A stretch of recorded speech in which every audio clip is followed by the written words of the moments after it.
I recall very vividly some years ago the day that you came to Capital Gary as a lowly freshman, and I'm sure that as you look forward to 8 years of college and the seminary, it seemed like an eternity stretching before you.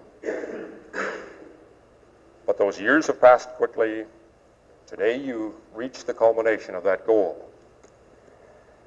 No doubt at that time when you started college, there were some, as I know there were some who said it of me when I started, predicted that you would never make it to this day, that you would never fulfill your plans to enter the ministry.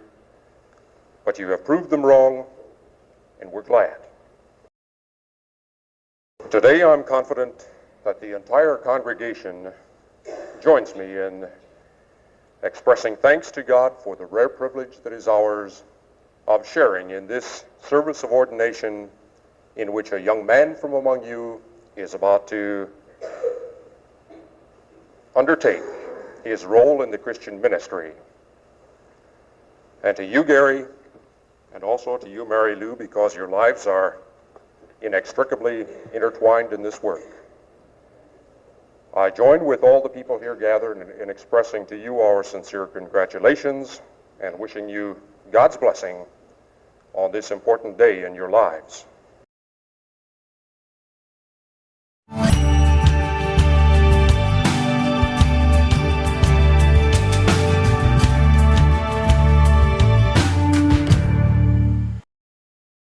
Just in case you have never thought about it, it's not easy. Matter of fact, it's kind of difficult to prepare your first sermon for your first Sunday in your first church. I remember days during my senior year at the seminary when I was sitting through long, boring classes, and other moments when my mind didn't seem to be the same place my body was. And then after a while, it finally comes time to decide. The weeks go by, the days go by, and pretty soon a year's gone by, and you have a call to a church in Dillsboro, Indiana, and you have to decide what you are going to say. But all during this time, I find myself wanting to say something important, something that does mean something to everyone. Maybe because at least as much of what I say today will probably be remembered longer than perhaps anything else I will ever say.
God, grant that we may be given the wisdom to use the gifts and talents that you have so graciously given us, that together as a congregation of your people, we may do those things which will build bridges to our brothers wherever they may be, and at the same time advance your kingdom and your church. Amen.